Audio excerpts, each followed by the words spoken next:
Olá, meu nome é Alberto, seja muito bem-vindo e bem-vindo ao canal Dev Eficiente. No episódio de hoje eu quero mostrar para você como que você pode se transformar numa máquina de treino quando a gente fala de código, quando a gente fala de desenvolver habilidades relativas a qualquer área de engenharia de software, mas por exemplo, especificamente aqui, relativa a boas práticas de programação, beleza? E de onde que vem a inspiração desse vídeo aqui? Num outro vídeo que eu gravei aqui no canal, cujo título é Curso de Boas Práticas de Programação, como codar com qualidade, cada vez menos esforço. Uma das pessoas que acompanham aqui o canal, que chama Lucas Medeiros, deixou uma dúvida que foi basicamente assim. Como que eu consigo encontrar desafios mais alinhados com os meus objetivos de estudo? Como, por exemplo, ports and adapters. Devo procurar por casos de uso específicos ou qualquer desafio serve? Devo trabalhar com poucas entidades ou buscar projetos de maior escala? Além disso, gostaria de saber a sua opinião sobre a abordagem ideal ao criar projetos pessoais. Por exemplo, se eu quiser praticar princípios como Solid, testes ou mensageria, você recomenda criar um projeto que envolva todos esses conceitos de uma só vez ou focar em um deles, aprofundar meu conhecimento por meio de leitura, curso e posteriormente aplicar esse conhecimento em um projeto específico? Então essa dúvida dele, não é só dele, eu citei a dúvida aqui, né, porque esse comentário está público aqui no canal, beleza? Então me senti à vontade. Essa dúvida dele não é só dele, é de várias pessoas, né? Como que eu crio os meus treinos? Como que eu posso pensar em treinos que são adequados às minhas necessidades e tudo mais? Eu acho que a primeira coisa que é importante aqui, né, é a gente alinhar bem as expectativas e tudo mais. Então quando eu proponho os treinos aqui no canal e quando eu coloco novos módulos na jornada Dev Eficiente e tal, é porque esse virou um exercício que é muito comum para mim, beleza? Então, como que eu penso nos treinos que eu faço? O tempo inteiro tem como se fosse uma thread na minha cabeça, já é normal para mim, avaliando tudo que eu consumo. Então, eu estou usando um sistema XPTO da vida, eu estou imaginando um monte de coisa. Eu estou imaginando, caramba, quais são as funcionalidades que tem aqui, né, que eu estou usando, como é que deve ser o requisito para isso, se eu fosse escrever esse requisito, como é que seria e tudo mais, o que é que tem aqui, né, que é assíncrono, que é síncrono e tal. Então, como eu já faço isso faz muito tempo, exercitar esse lado ficou muito comum. Então, não vou dizer que é trivial, particularmente eu não acho que é mesmo, né? Assim como nada que você fica muito bom. Tudo que você tenta ficar muito bom exige de fato muito esforço, até que você precise se esforçar cada vez menos para fazer aquilo. É o que eu trabalho na jornada Dev Eficiente com as pessoas, quando elas entram lá e elas querem codar com mais qualidade e tudo mais. Os treinos são voltados para isso. E é o que eu faço comigo quando eu quero aprender alguma coisa de profundidade cada vez maior. Então, quais são as sugestões que eu dou aí? Então, ler bastante ajuda sim. Quando você lê, a leitura abre a sua mente sobre possibilidades. Então, você lê um livro sobre Design Data Intensive Applications e você pode pensar assim, mas caramba, talvez vai demorar muito para eu mexer com isso ainda. Mas só de você ler, quando você vai olhar aplicações no seu dia a dia, você começa a pensar, poxa, aqui talvez tenha aquele problema que aquele livro cita. Se eu fosse construir isso, como é que seria? Aí você vai lá e lê o livro de Solid. Pô, essa já é uma técnica, já são princípios ali, né? Mais comumente aplicáveis no seu dia a dia. Você vai ler o livro do Domain Driven Design, você encontra ali, né, a mesma parada. Aí você lê um livro sobre, sei lá, microserviços e tudo mais. Você fala, caramba, como é que eu vou pensar num sistema que tem vários microserviços e tal? A gente já chega lá. Mas ler é fundamental. Ler é fundamental.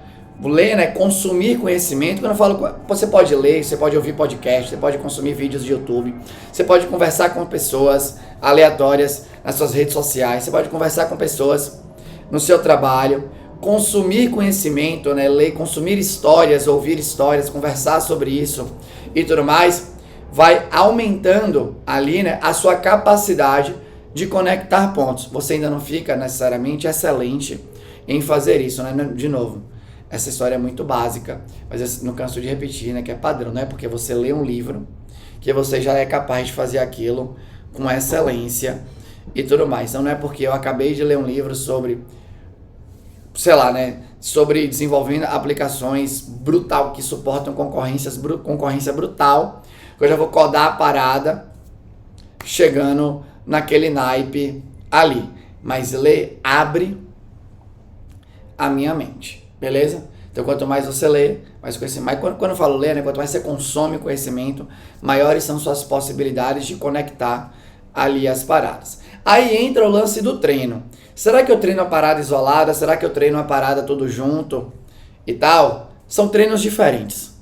Beleza? Então sim, então aqui eu vou pensar, né? Primeiro, como você pode ficar bom ou boa em buscar treinos?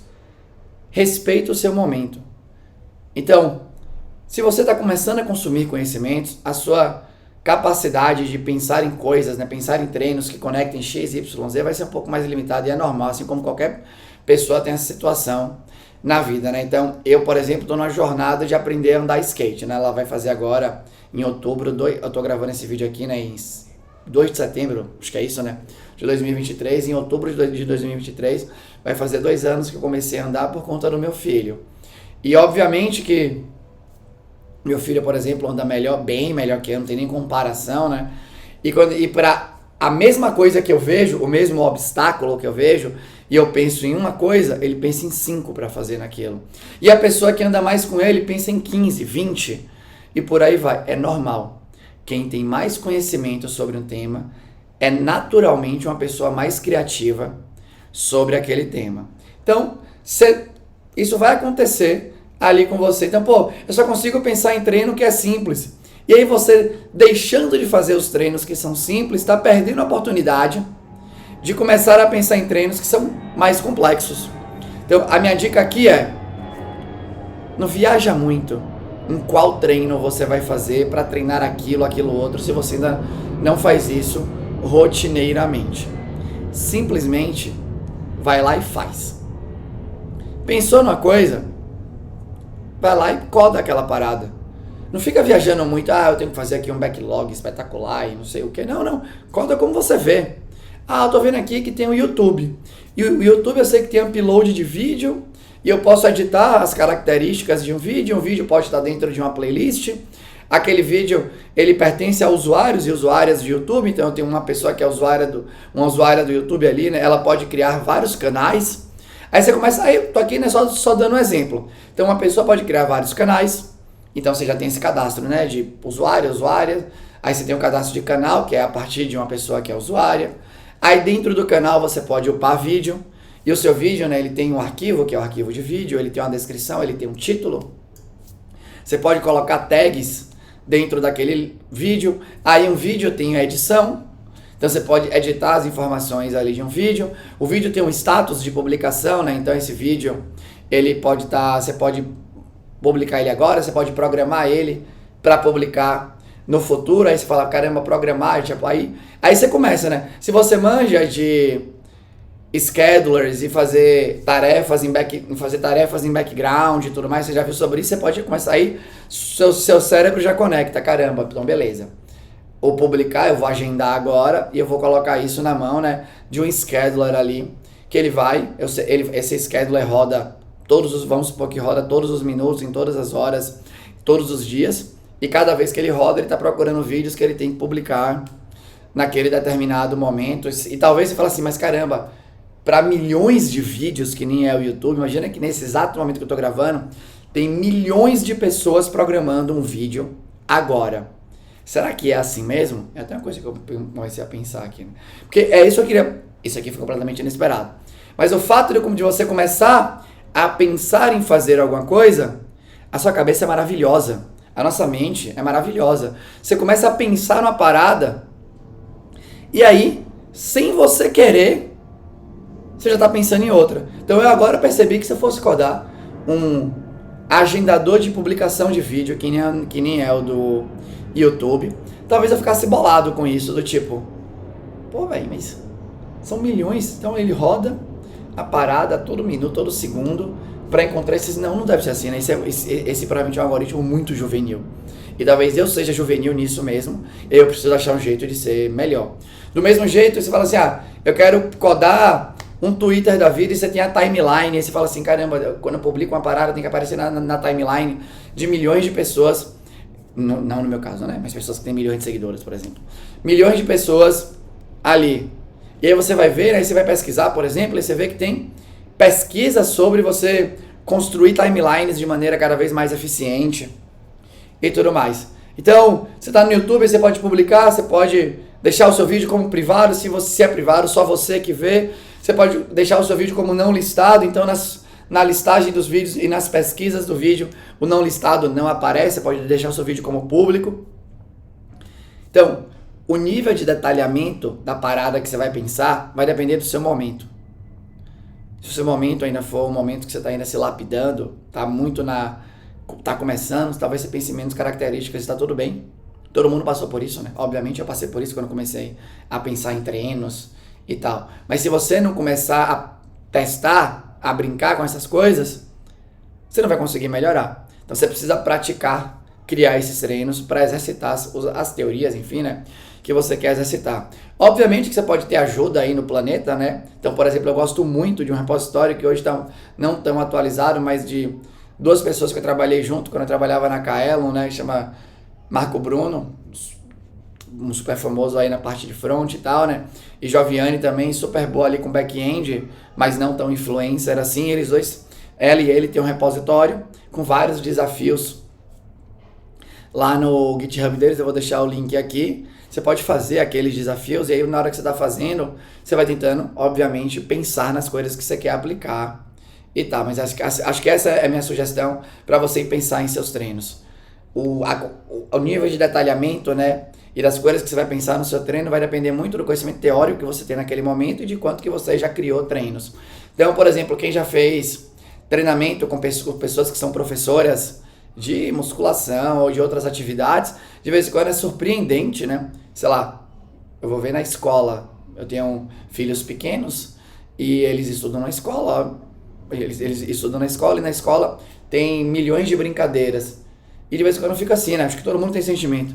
Caramba, eu até considero que eu brinco bastante com eles, mas eu não consigo pensar nessas brincadeiras. É óbvio que eu não consigo pensar naquelas brincadeiras todas. Eu não estou estudando o tempo inteiro sobre brincadeiras com crianças. E aí, como eu não estou estudando o tempo inteiro, o meu repertório teórico é limitado. E aí, obviamente, a minha possibilidade de conectar pontos e criar brincadeiras incríveis para as crianças, infelizmente, é limitada também, né? A sorte que criança, por falta de qualquer tipo de bloqueio, tudo vira brincadeira e qualquer brincadeira é divertida, então isso não vira um peso muito grande. Mas imagina se pensar nisso. E olha que eu comprei até livro de brincadeira de criança quando eles eram menores, mas no Lean inteiro, esse especificamente no Lean inteiro. E é o que tem para hoje, né? De novo, a sua capacidade de inventar coisas é diretamente proporcional ao repertório de conhecimento que você tem. Quanto menos você tem, menor a sua capacidade. Quanto mais você tem, maior a sua capacidade. Faz parte do jogo. Então, por exemplo, quando você está a depender de quem vai pensar no YouTube, imagina que você está no momento X da sua carreira que você conhece pouco sobre o processamento assíncrono, sobre os motivos disso existir e por aí vai. Você vai codar o upload de um vídeo com todas as suas características. Você talvez code uma operação síncrona normal, e aí esse upload vai ter não sei quanto tempo, quantos giga ali, né? E aí você vai fazer desse jeito. Aí depois você vai descobrir, uma hora você vai ler assim, caramba, eu posso receber uma tarefa, o meu sistema pode receber uma tarefa e ele pode botar essa tarefa para processar numa outra thread e aí fazer esse processamento assíncrono, ou seja, eu respondo para a aplicação que está consumindo minha API ou para a pessoa que é usuária direto, que aquilo que ela pediu está sendo feito e quando acabar de ser feito ela vai ser avisada, por exemplo. Então você sacou disso, quando você fosse pensar no YouTube de novo ou em outra coisa, falar, caramba, aqui eu tenho a oportunidade de eu fazer um trabalho assíncrono. E aí a coisa vai acontecendo. Então essa é a minha sugestão. Obviamente se inspire em repositórios de desafios que existem por aí, né? Compre livros sobre isso e tudo mais. Mas também, né? Respeite o seu limite atual. Então olha os sistemas todos que você usa no seu dia a dia. Pensa nisso, né? Com ponto de partida. Pega todos os sistemas que você usa hoje no seu dia a dia. Todos eles você pode tentar refazer em função do seu objetivo. Seu objetivo é construir APIs, utilizando N princípios e práticas derivadas desses princípios aí, reconstrói todos. Você vai ver que as oportunidades vão surgir sem que você necessariamente tenha mapeado todas as oportunidades ali, né, na hora que você está pensando no treino. E quanto mais você fizer isso, melhor, obviamente, você vai ficar. Aí vem agora uma outra pergunta. Vem uma outra pergunta não é Luciano, perdão, é Lucas, né? Acho que eu falei Luciano antes, mas é Lucas Medeiros. Vem uma outra pergunta que é assim: caramba, e eu treino isolado e eu treino junto? São treinos diferentes com propósitos diferentes, beleza? Então, quando você fala, e aqui de novo, né, não é que eu estou inventando nada, se você olhar para as diferentes profissões na vida, é dali que eu me inspiro, e enquanto eu não conseguir pensar em nada melhor do que principalmente esporte é a minha principal inspiração.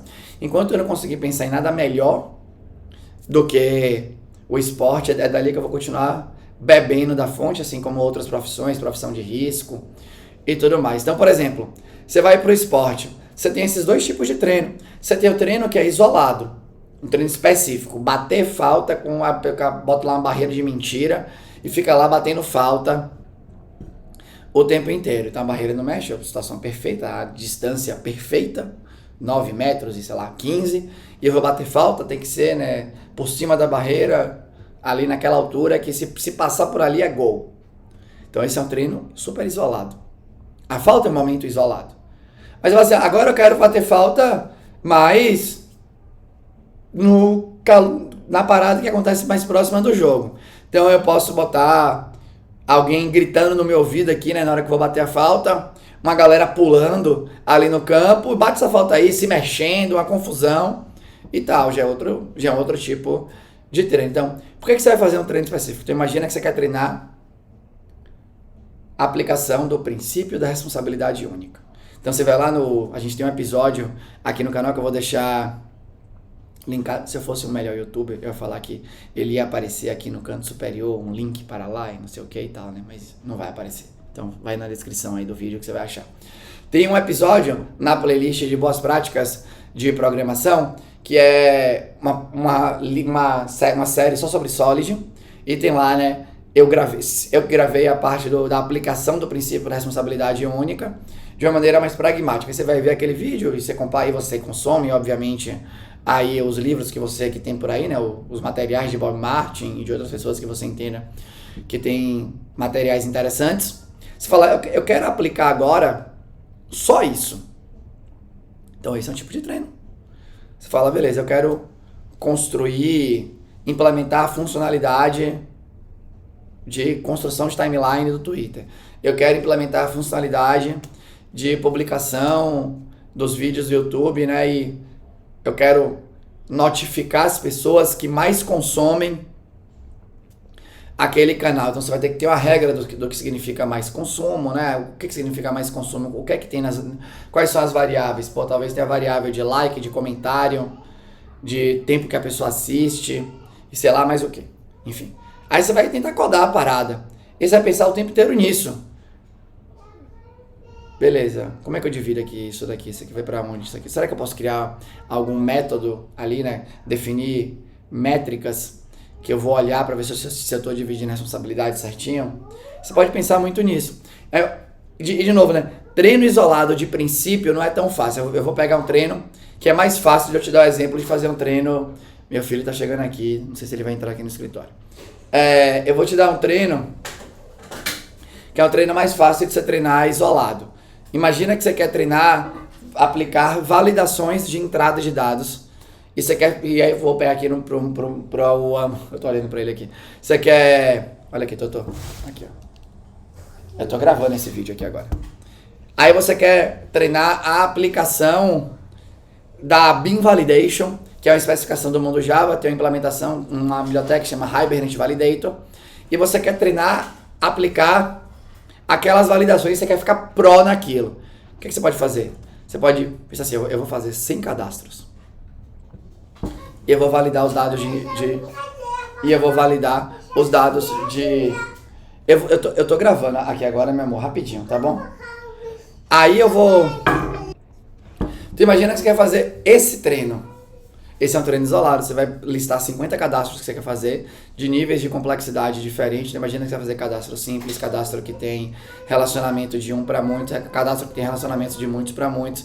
Aí você vai utilizar as validações, que são validações específicas, validações já padrões que existem lá no Hibernate Validate. Você pode criar validações customizadas e tudo mais. Isso é um fluxo específico. Por que você quer fazer treinos isolados? Porque existem certas habilidades que você utiliza todos os dias. Essa, por exemplo, para quem desenvolve APIs, essa é uma delas. Validação de entrada de dados. A mesma coisa vale, fala assim, poxa, eu quero também, né, criar as minhas tabelas ficando essa é muito boa em aplicar as constraints do banco de dados. Vai lá e constrói 100 tabelas. 100 tabelas e você vai aplicar as constraints, todas que você... Imagina que você leu a documentação e você quer aplicar todas ali. Ou aplicar as que você conhece e você quer ficar muito pró naquilo. Então isso é um treino isolado e vale muito a pena fazer. Sem dúvida nenhuma. Inclusive esse é um dos produtos que a gente queria lançar no Dev Eficiente. Porque você tem, né, esse treino isolado com muita repetição e muita variabilidade. É um tipo de treino que faz você fazer aquilo de maneira quase automática. Só que tem um outro tipo de treino que é o treino que tende a se aproximar mais do seu dia a dia. Que é o treino que junta tudo. Então, quando você vai fazer uma API, naquela mesma jornada, naquela funcionalidade, naquela jornada você vai ter que pensar na validação da entrada do dado, você vai ter que pensar nas constraints da tabela que eventualmente precisa ser criada para implementar a funcionalidade, você vai ter que pensar na modelagem da parada como um todo, para você conseguir sair ali do outro lado, e você vai ter que dividir as responsabilidades a depender da complexidade da funcionalidade e tudo mais. Então você precisa também desse treino que mistura tudo. Esse é um treino, obviamente, que é mais difícil de você pensar. Qual que é a minha principal sugestão para esse treino? É você pegar os sistemas que você utiliza hoje na sua vida e tentar codar eles. Cada coisa de cabo a rabo. Até onde você enxerga. Já vai estar excelente. Você já vai estar fazendo muito mais do que provavelmente a média aí das pessoas. Beleza? Então, o que já te dá vantagem competitiva, obviamente. Então, essas aqui são as minhas sugestões, é como eu faço, obviamente, aqui pra mim, tá bom? Óbvio, se você sentir, caramba, eu quero dar mais boost, você pode procurar centros de treinamento de engenharia de software, né, que se adequam às necessidades que você tem no seu momento. Então, aqui no Brasil você tem um cenário muito rico de escolas de tecnologia que atuam em vários nichos ali, né, em várias camadas, em várias partes da sua jornada de aprendizagem. Por exemplo, o Dev Eficiente, né, a jornada Dev Eficiente é um treino que atua justamente para quem já leu coisas e quer exercitar mais aquilo, quer se aprofundar nas teorias e ter uma jornada prática mais intensa para conseguir, enfim, né, ficar mais fluida na parada e tudo mais. Mas imagina que você não quer escolher nada disso. Essas são minhas sugestões, caso você queira fazer, né, essa jornada, cara, autodidata, pelo tempo que você entender que deve. Beleza? Mas basicamente era isso. Primeiro, agradecer, né, aqui a Lucas pela pergunta que ele fez. Foi a inspiração para o vídeo de hoje. E aí deixar aqui, se você gostou, deixa o comentário aqui. Se você não gostou, ou tem um comentário construtivo, deixa aqui com educação. Eu vou ter o maior prazer em responder. Por hoje era isso. Tchau.